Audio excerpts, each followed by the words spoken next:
Hello and a very good morning. You're watching the Breakfast News on Rajya Sabha television with me, Frank Pereira. Let's begin with this morning's headlines. Centre moves Supreme Court against Delhi High Court order terming its notification on powers of the Lieutenant Governor suspect. This comes after Delhi Assembly passed resolution against the Centre's decree. Over 1,400 people died due to intense heat wave conditions across the country. Andhra and Telangana bear the brunt of the extreme weather conditions. Rajasthan High Court steps in on the Gujjar agitation, summons State Chief Secretary and Police Chief over rail and road blockades. UN brokered peace talks on Yemen postponed this after requests from parties involved for more time to prepare. UN Chief says he is disappointed.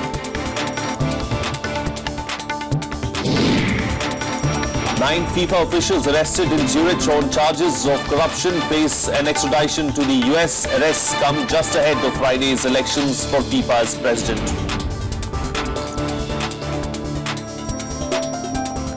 Well, the Centre versus Aam Aadmi Party fight has now reached the Supreme Court. The Modi government has petitioned the Supreme Court on the Delhi High Court order, calling its notification on the LG's powers suspect. This comes after the Aam Aadmi Party government in Delhi passed a resolution calling the notification unconstitutional. The hostilities between the Centre and Delhi Chief Minister Arvind Kejriwal show no signs of flaming out.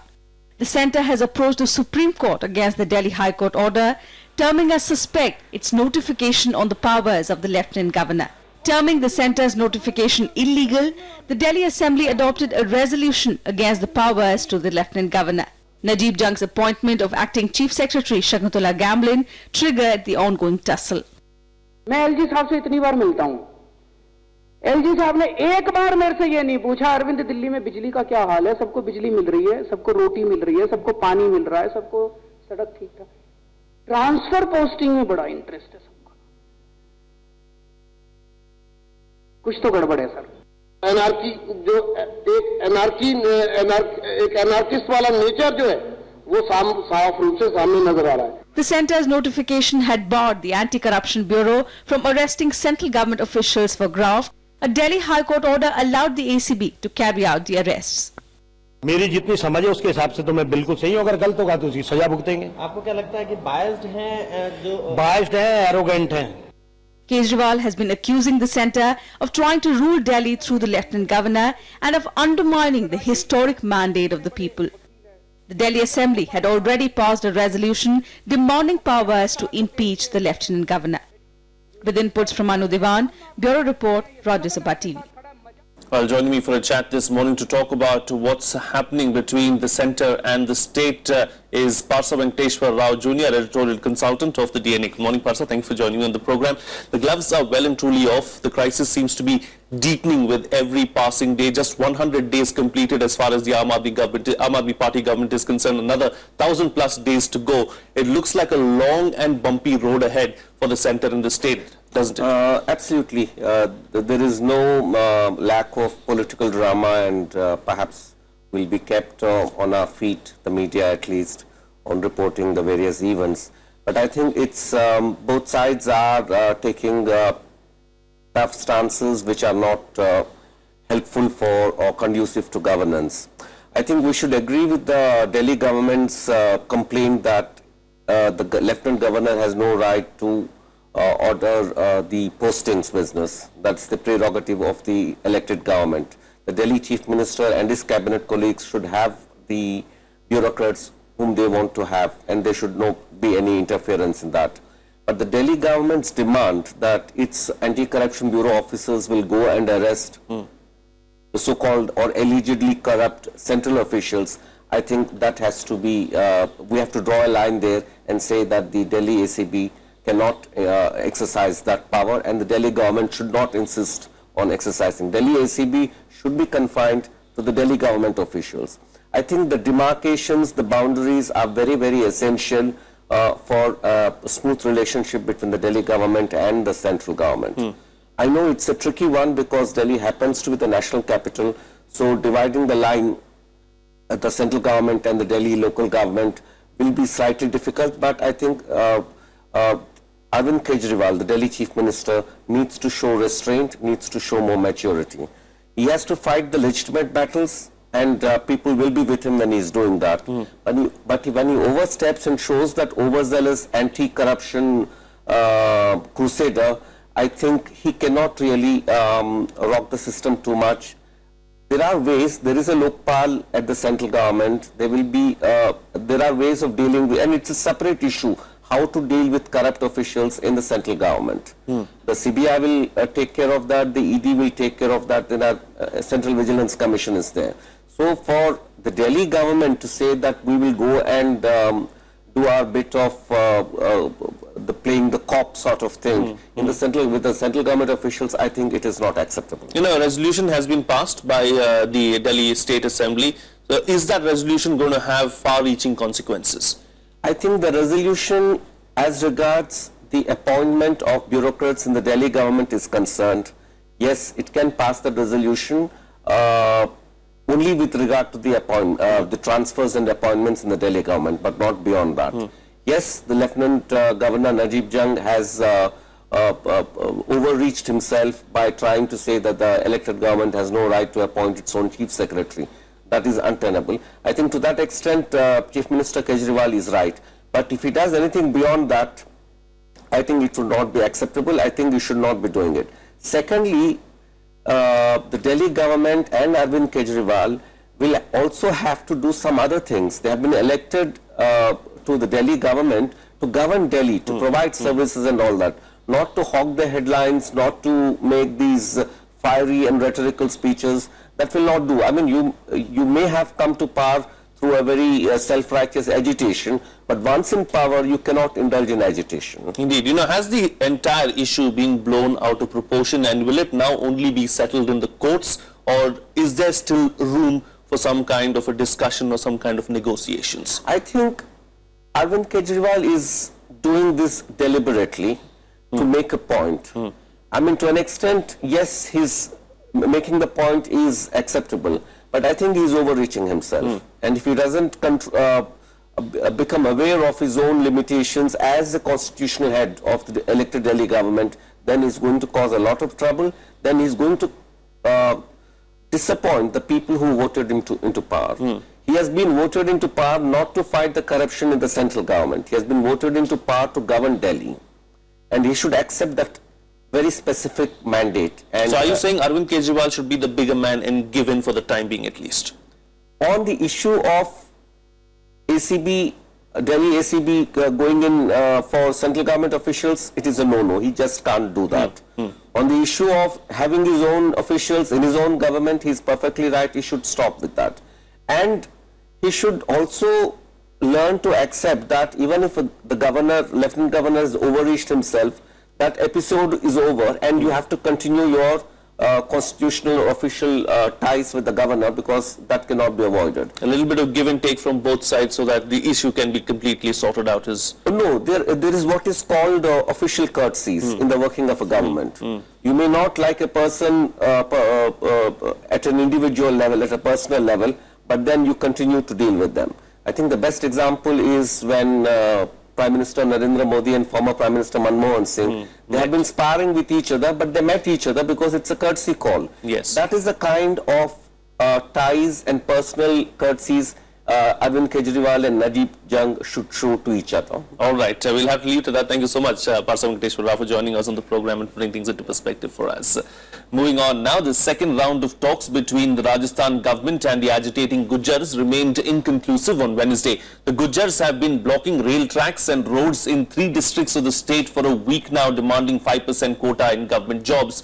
Meanwhile, the Rajasthan High Court summoned the Chief Secretary and Police Chief to act immediately to restore rail and road traffic. Here's a detailed report. The second round of talks between the agitating Gujjars and Rajasthan government remained inconclusive. The government has promised Gujjar leader to give a written proposal on their demand for 5% quota in jobs. A 13-member Gujjar delegation met with the 3-minister panel at the Secretariat twice. The Ministers' Committee included Health Minister Rajendra Rathod, Social Justice Minister Arun Chaturvedi and Food Minister Hem Singh Badana. सरकार के विकल्प खुले हैं और 2008 के मूल act के अंदर अगर कोई कमी खामी है तो उसे वैधानिक रूप से उसकी समीक्षा करने के लिए सरकार तैयार है। हमारे द्वारा दिया गया पत्र को लेकर अभी वो अपने नेता कर्नल बैंसला से सब लोगों से चर्चा करेंगे। Meanwhile, as protesters continue to disrupt rail and road traffic for the 7th consecutive day, the Rajasthan High Court stepped in. The court pulled up the state government for giving a free hand to the agitators. Directing the Chief Secretary and the police chief to appear before it, the court also asked them to restore traffic immediately.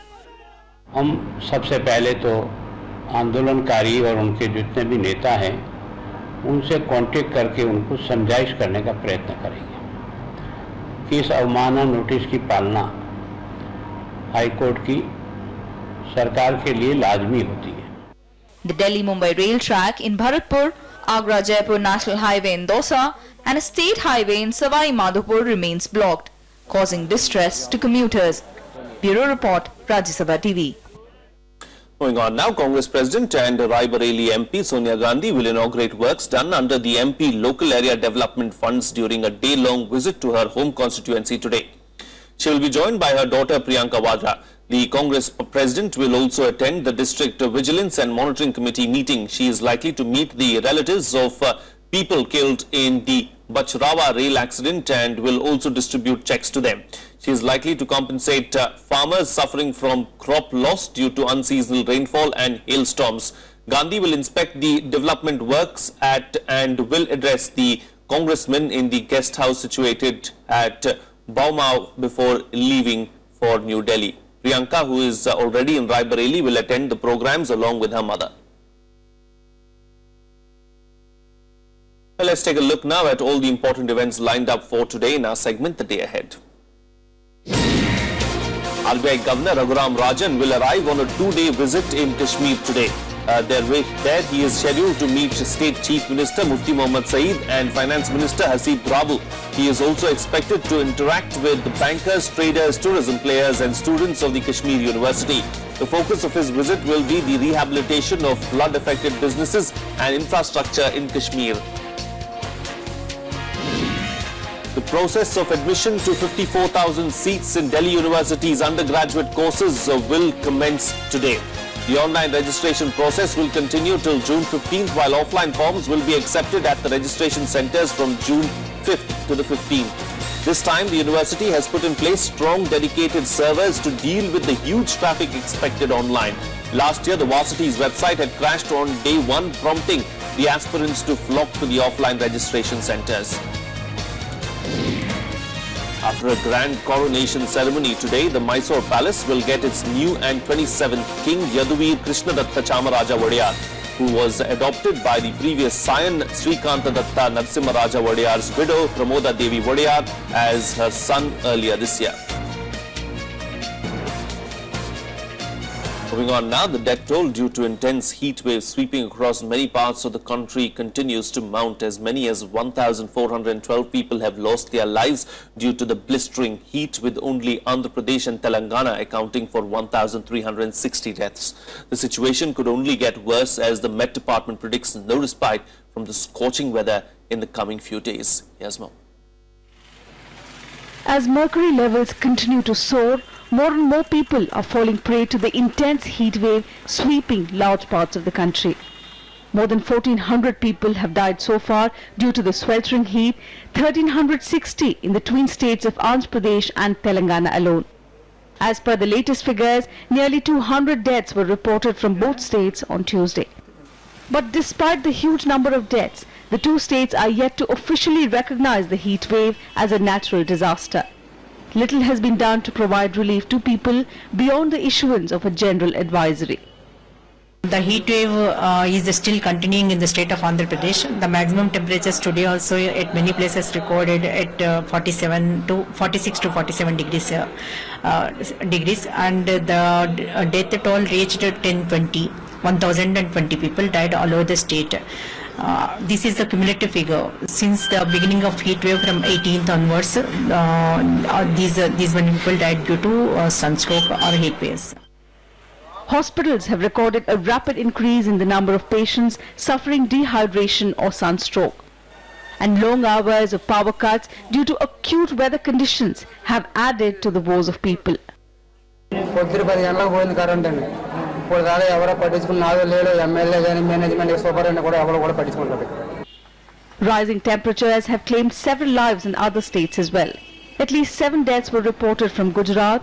The Met predicts temperatures to shoot up to 45 degrees in Ahmedabad in the coming week. In Odisha, the death toll due to sunstroke mounted to 11 as the state's maximum temperature touched 47 degrees Celsius. The plains of Uttar Pradesh also continue to reel under the scorching heat, with the mercury crossing the 46 degrees mark in Agra, making it the hottest place in the state. In Punjab and Haryana too, the temperatures hovered between 41 to 45 degrees Celsius at most places. The national capital also reeled under intense heat on Tuesday, but heavy dust storm and thunderstorm in some parts today morning is likely to bring down the temperatures. Further respite is expected with the arrival of the monsoon, which is expected to hit the Kerala coast on the 30th of May. Bureau Report, Rajya Sabha TV. It's time now for a very quick break, but still to come after the Defence Minister says that the one rank, one pension scheme will be out soon. That and much more coming up on the other side. Stay tuned, we'll be right back.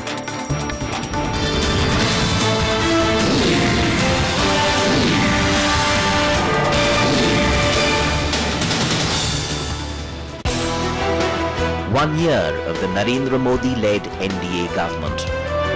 Foreign policy victories and economy revival efforts at home. The poor versus industry tilt debate. And a bittersweet relationship with the opposition. It's been a year of controversies galore alongside the big question.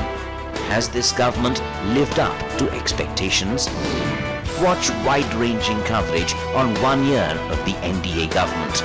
Special programs and interviews, the gamut of issues over the last year and ahead on Rajya Sabha television.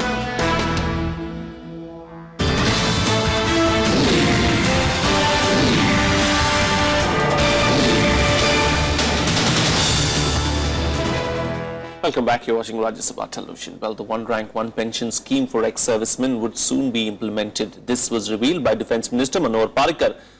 The scheme has been a long-standing demand of ex-servicemen associations and relates to payment of uniform pension to Defence Forces personnel retiring in the same rank with the same length of service, irrespective of their date of retirement.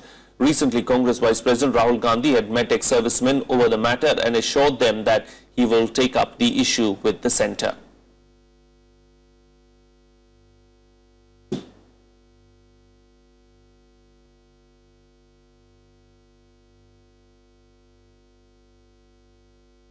Moving on now, the Janata Parivar leaders are expected to meet today. This comes almost a week after the previous meeting, which Bihar Chief Minister Nitish Kumar did not attend.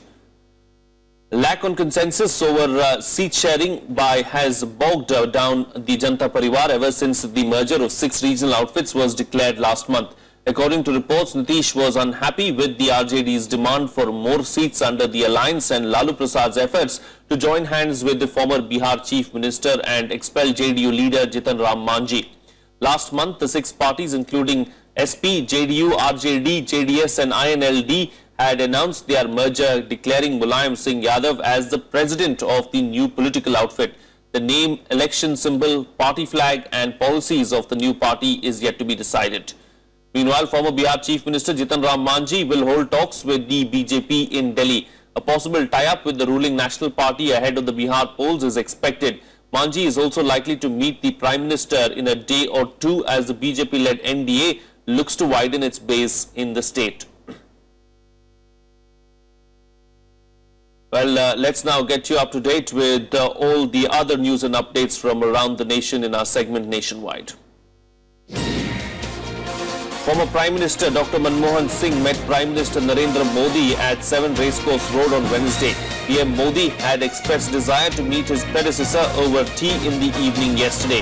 The two discussed issues related to the economy and foreign policy. Prime Minister Modi later tweeted that he had a great meeting with Singh.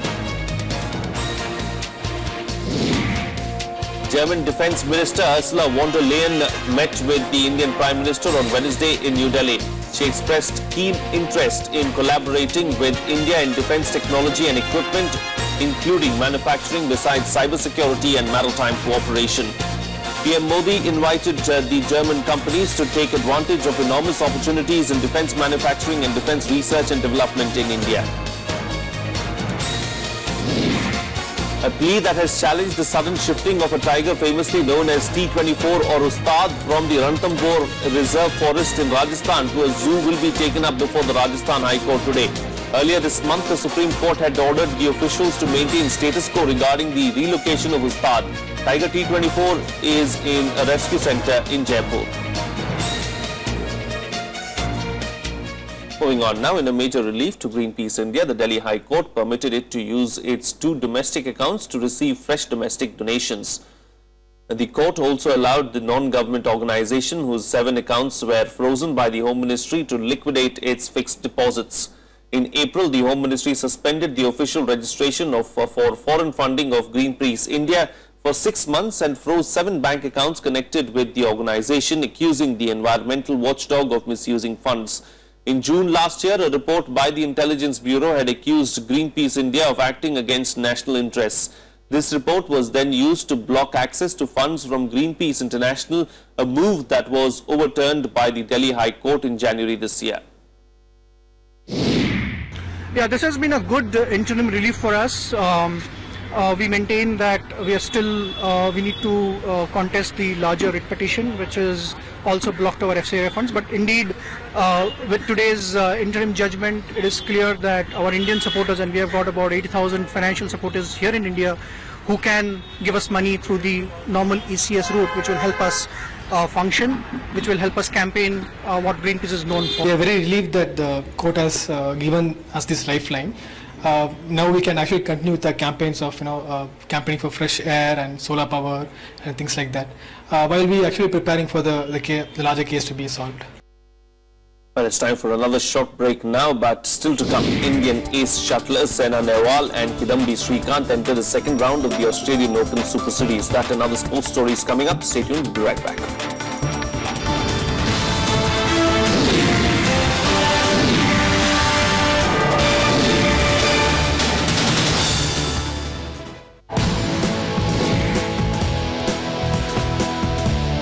Science की खबरें हूँ या तकनीकी उलझन। नमस्कार, विज्ञान और तकनीकी से जुड़ी खबरों के साप्ताहिक कार्यक्रम ज्ञान विज्ञान में आपका स्वागत है। विज्ञान की फिल्में हूँ या फिर अन्वेषण। जर्मनी में भारतीय मूल के वैज्ञानिक और उनकी टीम ने हृदय रोग और फेफड़ों के रोग से संबंधित शोध में एक बड़ी सफलता हासिल की है। वैज्ञानिकों से मुलाकात, सब कुछ एक साथ। देखिए हर हफ्ते ज्ञान विज्ञान सिर्फ राज्यसभा टीवी पर।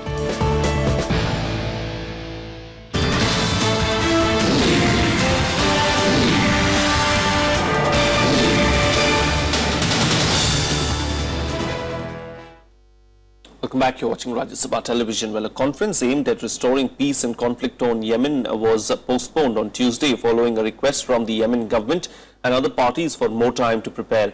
The UN-brokered peace talks, which were announced last week, were scheduled to start today in Geneva. A UN statement on Tuesday said that Secretary General Ban Ki-moon has asked his special envoy to Yemen to postpone the talks following a request from Yemen's government and other key parties for more time to prepare. The United Nations also added that the Secretary General is disappointed over the rescheduling and has again urged all parties to participate in good faith. The talks were meant to end weeks of heavy fighting and Saudi-led airstrikes against an Iran-backed Shiite rebel group known as the Houthis amid a humanitarian crisis that has left millions in the Arab world's poorest country short of food and fuel. The UN estimates that violence in Yemen has killed more than 1,000 civilians and that there is the risk for the conflict to spread further in the region. Moving on to some sports-related news now. Just ahead of Friday's presidential elections for the world's governing body for football, FIFA, comes the arrests of 9 of its officials on charges of corruption.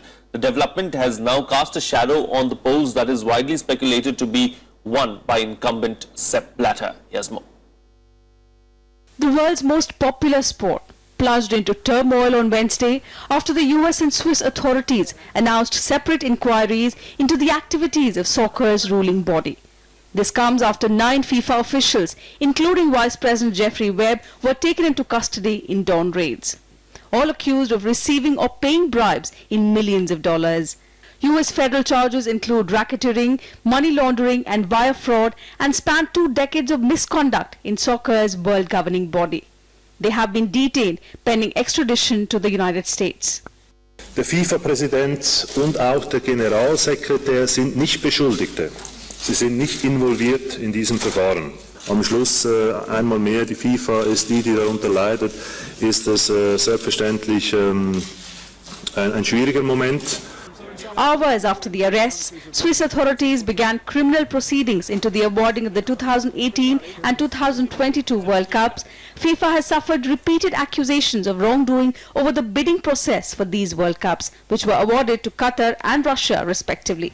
They are due to question 10 executive committee members who took part in voting in December 2010. FIFA said they are cooperating in the probe. Die FIFA begrüßt diesen Prozess und kooperiert voll mit der Bundesanwaltschaft und dann entsprechend auch mit dem Bundesamt für Justiz.